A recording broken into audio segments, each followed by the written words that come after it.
Hi friends, இன்றைக்கி ஒரு cleaning vlog தான் எடுக்கிறேன். வீட்டில் பெஸ்ட் கண்ட்ரோல் பண்ணியிருக்காங்க. ஸோ அதனால எல்லாமே அப்படியே கிடக்குது. எல்லா திங்ஸுமே நான் காமிக்கிறேன் உங்களுக்கு எப்படி இருக்குன்னு சொல்லி. இதோ இந்த மருந்து அடிச்சிருக்காங்களா, இந்த மாதிரி தான் மருந்து அடித்து விட்ருக்காங்க. ஸோ வீடு ஃபுல்லாக இப்படி தான் இருக்குது. எல்லாமே ஃபஸ்ட்லேருந்து க்ளீன் பண்ணணும். உள்ளெல்லாம் எதுவுமே திங்ஸே இல்லை. எல்லா திங்ஸையும் இந்த ஒயிட் வாஷ் பண்ணும் போது எப்படி எடுப்போம் அந்த மாதிரி எதுவுமே கிடையாது. உள்ளே எதுவுமே இல்லை. எல்லாமே எடுத்து அங்கே தனியாக வச்சுருக்கோம். எல்லாமே இங்கே தான் இருக்குது. ஃபுல்லாக இது எல்லாம் இங்கே தான் இருக்குது. இப்போ இது எல்லாத்தையுமே க்ளீன் பண்ணி எல்லாமே ஒன்று ஒன்றா ஃபுல்லாக க்ளீன் பண்ணணும். ஏன்னா இந்த ரூம் யூஸ் பண்ணுற ரூமே கிடையாது. வரவே மாட்டோம் இந்த ரூமுக்கு, யூசேஜே இல்லை. ஸோ அதனால் அந்த திங்ஸ் எல்லாமே இந்த ரூமில் போட்டு வச்சுருக்கோம். இப்போ என்னென்னா இது ஒன்று விடாமல் எல்லா திங்ஸையும் க்ளீன் பண்ணணும். ஏன்னா பெஸ்ட் கண்ட்ரோல் பண்ணும் போது அந்த மருந்து அடிக்கும் போது எல்லாத்துலேயுமே கொஞ்சம் கொஞ்சம் அந்த மருந்து மேலே பட்டுருச்சு. ஸோ எந்த வெசல் எதுவுமே க்ளீன் பண்ணாமல் திரும்ப யூஸ் பண்ண முடியாது. அதனால் இவ்வளவும் கண்டிப்பாக க்ளீன் பண்ணணும். இது எல்லாத்தையும் நான் இப்போ க்ளீன் பண்ணி ஒன்று ஒன்றா கிச்சன் அரேஞ்ச் பண்ணணும். அதுக்கப்புறம் ஹால், ரூம் எல்லாமே பண்ணணும். ஆனால் கிச்சனில் தான் ரொம்ப அதிகமான வேலை. இதை எப்படி பண்ண போகிறேன்னு தெரில, ஆனால் கண்டிப்பாக பண்ணி தான் ஆகணும். ரூம் இப்படி தான் இருக்குது. எல்லாமே க்ளீன் பண்ணணும். எல்லாம் இப்படி தான் இருக்குது. ஏன்னா நேற்று பண்ணிட்டு போனாங்க. நேற்றே சொன்னாங்க இந்த மாதிரி ஒரு நாள் ஃபுல்லாக இருக்கணும் இது ஃபுல்லாக. ஸோ நாளைக்கு நீங்கள் க்ளீன் பண்ணுங்கள். அப்போ தான் அந்த பெஸ்ட் கண்ட்ரோலோட எஃபெக்ட் இருக்கும். கண்ட்ரோலோட எஃபெக்ட் இருக்குன்னு சொல்லியிருக்காங்க. அதனால இன்றைக்கி தான் நான் க்ளீன் பண்ணுறேன்.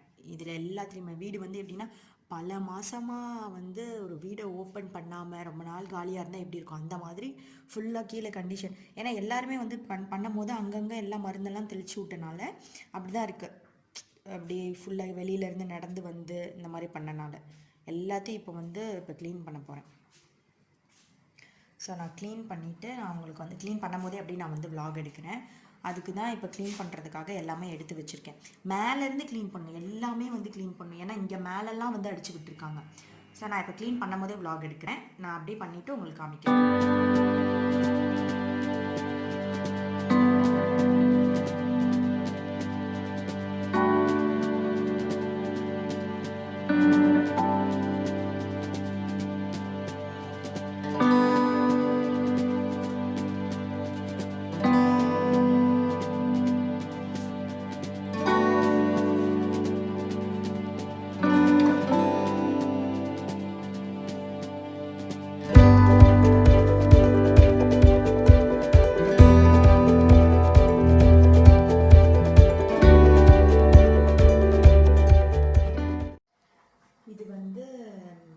ஃபுல்லாகவே மருந்து அடிச்சிருக்காங்க. எல்லா இடத்துலையுமே மருந்து இருக்குது.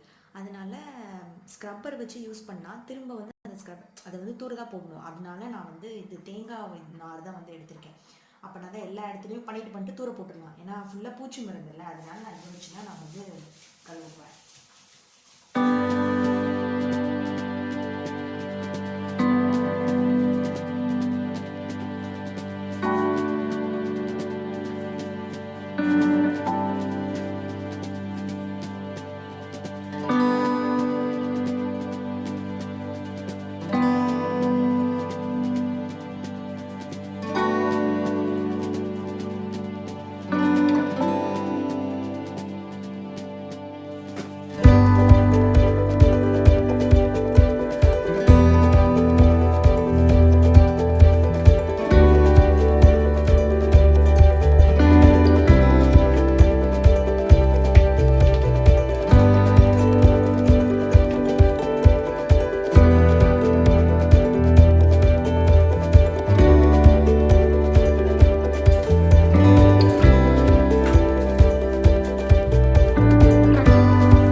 கிச்சனில் வந்து மேலே இருக்கிற அந்த கவுண்டர் டாப், அப்புறமா கீழே இருக்கிற இந்த கபோர்ட்ஸு, அந்த பாத்திரம் எல்லாம் வைப்பேன்ல அது, இது எல்லாமே வந்து நல்லா வந்து க்ளீன் பண்ணியாச்சு. நல்லா எல்லாமே வாஷ் பண்ணிட்டேன்.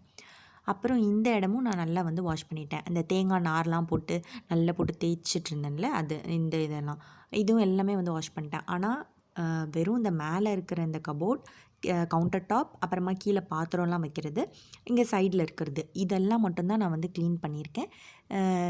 கீழே இந்த ஃப்ளோர் அந்த மாதிரி ஃபுல்லாக எதுவுமே இன்னும் வாஷ் பண்ணல. இந்த இது மட்டும் சைடு மட்டும்தான் முடிச்சிருக்கேன்.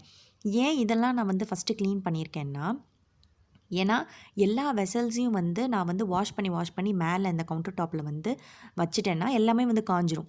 அப்புறமா அதை எடுத்து உள்ளே வச்சிடலாம்.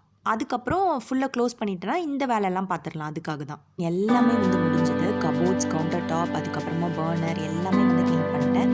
எல்லா பாத்திரமும் நான் கழுவி அதை காய வச்சு எடுத்துட்டேன். இப்போ இது உள்ளே வந்து எல்லாத்தையுமே வந்து செட் பண்ண போகிறேன். வாஷ் பண்ணது எதையுமே நான் வந்து வீடியோ எடுக்கலை. ஏன்னா நான் கடகடன் எல்லாமே வந்து பண்ணனால டக்கு டக்குன்னு பண்ணிட்டேன். ஸோ வீடியோ எடுக்க முடியல. ஃபுல்லாக வீடு எல்லாமே வந்து க்ளீன் பண்ணி முடிச்சிட்டேன். கிச்சன், ஹால், பெட்ரூம் எல்லாமே வந்து க்ளீன் பண்ணியாச்சு. நான் ஆக்சுவலாக கிச்சன் வந்து வீடியோ எடுக்கணும்னு நினச்சேன். ஏன்னா ஃபுல்லாக ஓவராலாக க்ளீன் பண்ணதுக்கப்புறம் கிச்சன் வந்து ரொம்ப மெஸ்ஸியாக இருந்தது. ஆனால் நான் எடுக்கலை, செம்ம டயர்டாக இருந்தனால. எல்லாமே வந்து செட் பண்ணிவிட்டேன். கிச்சனில் அந்தந்த ப்ளேஸில் வச்சுட்டேன். ஆனால் இப்போ வந்து நல்லா நீட்டாகிடுச்சு. நான் காலையில் வீடியோ எடுத்ததை விட லாஸ்ட்டாக மாப் போடும்போது எடுத்துருக்கணும். ஆனால் நான் வந்து எடுக்காமல் விட்டுட்டேன். அப்போ பயங்கர டஸ்ட்டு. ஏன்னா எல்லோரும் பெஸ்ட் கண்ட்ரோல் பண்ண வந்தவங்களாம் அந்த ரூம் வந்து யூஸே பண்ணுறது இல்லைல்ல. ஸோ ரொம்ப டஸ்ட்டில். ஸோ அங்கே போயிட்டு வந்தனால பயங்கர குப்பையாக இருந்தது.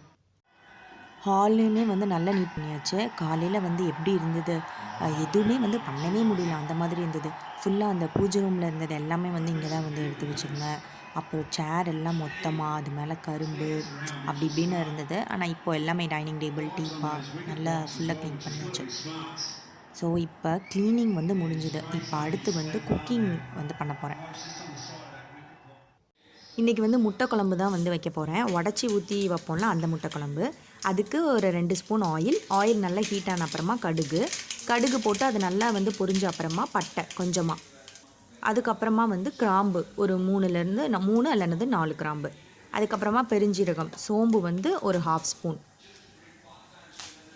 அதுவும் நல்லா பொரிஞ்சதுக்கப்புறமா வந்து வெங்காயம், நான் வந்து பெரிய வெங்காயம் எடுத்திருக்கேன் இன்றைக்கி. ஸோ பல்லாரி வந்து 2, அதை வந்து கட் பண்ணி அதையும் வந்து ஆட் பண்ணியிருக்கேன்.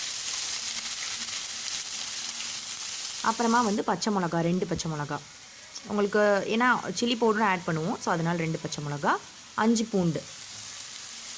இதை வந்து லைட்டாக உப்பு வந்து போட்டுக்கோங்க, வெங்காயம் சீக்கிரமாக வதங்கிறதுக்காக.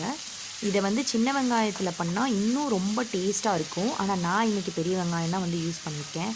ஏன்னா ஃபுல்லாக ரொம்ப அப்படியே க்ளீனிங்கில் ரொம்ப பார்த்துட்டே இருந்தனால ரொம்ப டயர்டாயிடுச்சு. ஸோ சின்ன வெங்காயத்தை உட்காந்து ஒன்றா உரிச்சிட்டு இருக்க முடியாதுங்கிறனால நான் வந்து பெரிய வெங்காயம் எடுத்திருக்கேன். கொஞ்சமாக வந்து கருவேப்பிலை போட்டுக்கிறேன். எண்ணெயெல்லாம் அந்த கடுகு போடும் போதே ஏன் போடலைன்னா, அப்போ கருவேப்பிலை போட்டால் உடனே கரிஞ்சிரும். அதனால இப்போ ஆட் பண்ணுறேன். ஒரு சின்ன துண்டு இஞ்சி வந்து தட்டி போட்டிருக்கேன், க்ரஷ் பண்ணி. வெங்காயம் வந்து ஓரளவுக்கு இந்த கண்ணாடி மாதிரி நல்லா வந்ததுக்கப்புறம் அந்த இஞ்சியை தட்டி உள்ளே வந்து ஆட் பண்ணியிருக்கேன். வெங்காயம் வந்து நல்லா வதங்கினதுக்கப்புறமா இஞ்சியெல்லாம் சேர்த்து அந்த ரா ஸ்மெல்லாம் போனதுக்கப்புறம் தக்காளி வந்து ஆட் பண்ணியிருக்கேன். தக்காளி வந்து 2 தக்காளி சேர்த்துருக்கேன். ஏன்னா இந்த குழம்புல வந்து நம்ம புளி எதுவும் கரைச்சி ஊற்ற போடுறது கிடையாது, புளியெலாம் சேர்க்கறதில்ல. ஸோ தக்காளி 2 தக்காளி போட்டால் தான் நல்லா புளிப்பாக நல்லா டேஸ்ட்டாக இருக்கும். அதனால 2 தக்காளி நல்லா பழுத்த தக்காளியாக பார்த்து சேர்த்துக்கோங்க. இப்போ தக்காளி, இந்த வெங்காயம் எல்லாத்தையுமே வந்து நல்லா மிக்ஸ் பண்ணி விட்டுடலாம். இது எல்லாத்தையும் நல்லா கலந்து விட்டதுக்கப்புறமா மசாலா ஐட்டம்ஸ் எல்லாம் சேர்த்துடலாம். மஞ்சள் பொடி வந்து ஒரு 1/4 டீஸ்பூன், அதுக்கப்புறமா வத்தல் பொடி வந்து 1 ஸ்பூன், அப்புறமா மல்லிப்பொடி, தனியா தூள் இருக்குல்ல அதுதான். மல்லிப்பொடி வந்து ஒரு 2 ஸ்பூன், வத்தல் பொடி வந்து 1 ஸ்பூன், மல்லிப்பொடி வந்து 2 ஸ்பூன், அதுக்கப்புறமா கரம் மசாலா வந்து 1 ஸ்பூன். இது எல்லாத்தையுமே வந்து நல்லா வந்து மிக்ஸ் பண்ணி விட்டுருங்க. நல்லா வதங்கணும். இந்த வெங்காயம் தக்காளியோட இந்த மசாலா எல்லாமே நல்லா வதங்கி அந்த மசாலாவில் ஒரு பச்சை வாசம் இருக்கும்ல, அது எல்லாமே வந்து போகணும். அந்தளவுக்கு நல்லா மிக்ஸ் பண்ணி விட்டுடலாம்.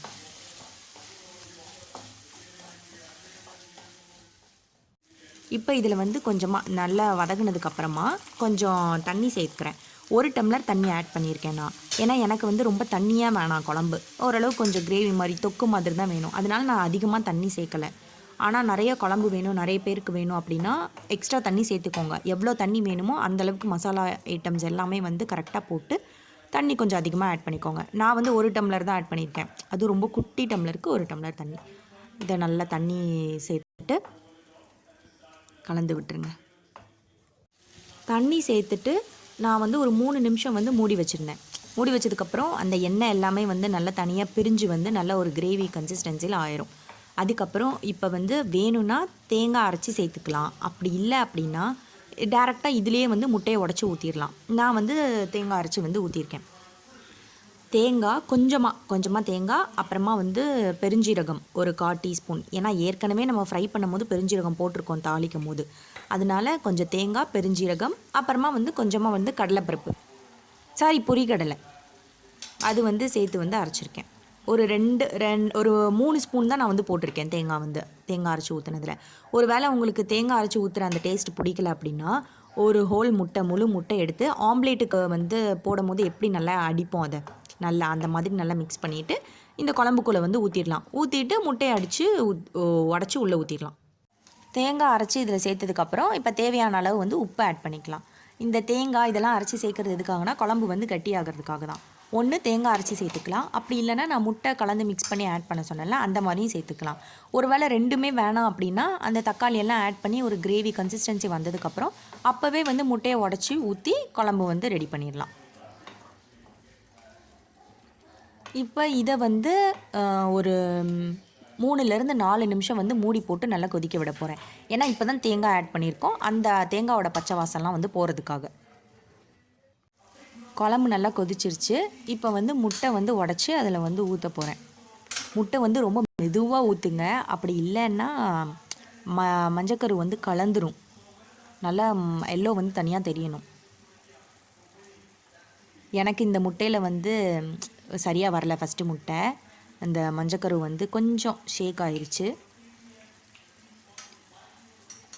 ஸோ ரொம்ப ஸ்லோவாக மெதுவாக வந்து இது பண்ணுங்கள். ஸ்லோ மெதுவாக ரெண்டும் ஒன்று தானோ. இந்த மாதிரி வந்து அழகாக இருக்கணும் தனியாக. அதே மாதிரி எல்லா முட்டையும் வந்து உடச்சி உள்ளே ஊற்றிக்கலாம். முட்டை வந்து அந்த வெளியே சைடில் வச்சே வந்து உடச்சிட்டு அதுக்கப்புறமா உள்ளே வந்து சேருங்க, உடச்சி ஊற்றுங்க.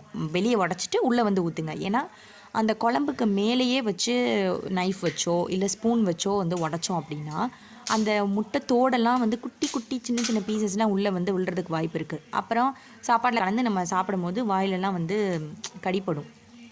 அதனால் வெளியில் வச்சு சைடில் வச்சு உடச்சிட்டு உள்ளே வந்து ஊற்றிக்கோங்க. இப்போ இதை எந்தவுமே முட்டையெல்லாம் வந்து கலக்கவே கூடாது, அப்படியே விட்டுறணும். கலந்தோம் அப்படின்னா எல்லாம் அப்படியே உடஞ்சி போயிடும், மஞ்சள் தனியாக அப்படிலாம். ஸோ கலக்கவே கூடாது. உடச்சி ஊற்றிட்டு அப்படியே வந்து மூடி வச்சு கரெக்டாக ஒரு 5 நிமிஷம் வந்து அது வந்து முட்டை வந்து வேகட்டும்.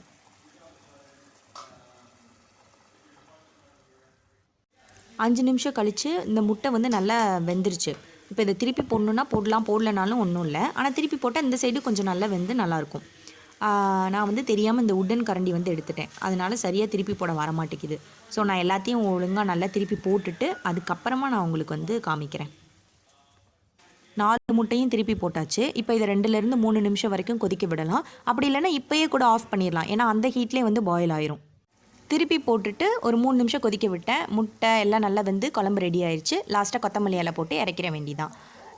நான் வந்து பெரிய வெங்காயம் யூஸ் பண்ணி பண்ணியிருக்கேன், நீங்கள் சின்ன வெங்காயம் யூஸ் பண்ணி பண்ணுங்கள், இன்னும் நல்லா டேஸ்ட்டாக இருக்கும். நான் வந்து டேஸ்ட் பண்ணி பார்த்தேன், செம்ம டேஸ்ட்டாக இருந்துச்சு. ஸோ இது செஞ்சு பாருங்கள். குழம்பு இன்னும் நல்லா தண்ணியாக வேணும் அப்படின்னா அதுக்கு தகுந்த மாதிரி தண்ணி அதிகமாக ஆட் பண்ணி மசாலா ஐட்டம்ஸ்லாம் அட்ஜஸ்ட் பண்ணி சேர்த்துக்கோங்க. ஸோ செஞ்சு பார்த்துட்டு எப்படி இருக்குன்னு சொல்லுங்கள். பாய்.